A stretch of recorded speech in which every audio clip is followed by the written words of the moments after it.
హైడ్రా మీద ఇప్పుడు ఎక్కడ చూసినా ఒకటే చర్చ, హైడ్రా హైడ్రా హైడ్రా.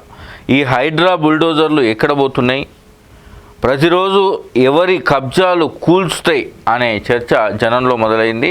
సో దీనికోసమే చాలా ఇంట్రెస్ట్గా అందరూ వేచి చూస్తున్నారు. అయితే హైడ్రా మీద వస్తున్నటువంటి ప్రధానమైనటువంటి ఆరోపణలు ఏంటంటే, మీరు అక్రమ కట్టడాల పేరిట వెంచర్లలో నిర్మించుకున్నటువంటి విల్లాలను, ఇతర అపార్ట్మెంట్లను అన్నింటినీ కూల్చేస్తున్నారు. అయితే ఆ రోజు మేము అన్ని అనుమతులు తీసుకునే అవి కట్టుకున్నాం. మాకు ఆ రోజేమో విద్యుత్ కనెక్షన్లు ఇచ్చిండ్రు, నల్లా కనెక్షన్లు ఇచ్చిండ్రు, మా దగ్గర ట్యాక్స్ కట్టించుకుంటున్నారు. ఇవన్నీ అనుమతులు మాకు ఇచ్చిన తర్వాత ఇప్పుడు మీరు వచ్చి నిబంధనలకు విరుద్ధం అని చెప్తున్నారు. ఇది FTAL పరిధిలో ఉందనో బఫర్ జోన్లో ఉందని చెప్పో ఈ అక్రమ నిర్మాణాలు కూల్చేస్తున్నారు. మరి ఆ రోజు పర్మిషన్లు ఇచ్చిన అధికారుల జోలికి ఎందుకు పోవట్లేదు? అసలు తప్ప అధికారులది కదా.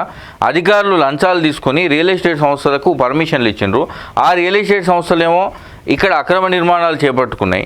ఈ అక్రమ నిర్మాణాల దగ్గర మేము అన్ని అనుమతులు ఉన్నాయని చెప్పి గవర్నమెంట్ నుంచి అన్ని అనుమతులు ఉన్నాయని మేము కొన్నాం. ఇప్పుడు మీరు బఫర్ జోన్ అని కూల్చేస్తే మా పరిస్థితి ఏంటనేది సామాన్యుల నుంచి వస్తున్నటువంటి ప్రశ్న. అధికారుల మీద మీరు ఎందుకు చర్యలు తీసుకోరు అనే ప్రశ్న వస్తుంది. సో దీని మీదనే తాజాగా ఇక హైడ్రా అధికారులను ఇప్పుడు టార్గెట్ చేసింది.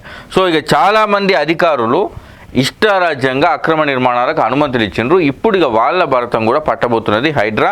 సో అదే ఒకసారి చూద్దాం. చుక్కబెట్టి చక్కబెట్టారు. హైదరాబాద్లో చెర వెనుక అధికారుల లీలలు.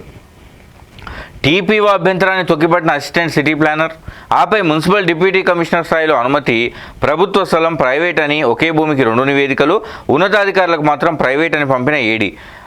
వేరే దగ్గరి సర్వే నెంబర్ను చెరువుకు వేసిన తహసీల్దార్, క్షేత్రస్థాయిలో పరిశీలించకుండానే ఆమోదించిన APO, భవనాలకు అడ్డగోలుగా ఓకే చెప్పిన సూపరింటెండెంట్, 6 అధికారులపై క్రిమినల్ కేసులు, హైడ్రా సిఫారసు, శాఖాపర చర్యలకు నివేదన, ఉద్యోగులపైన నజర్.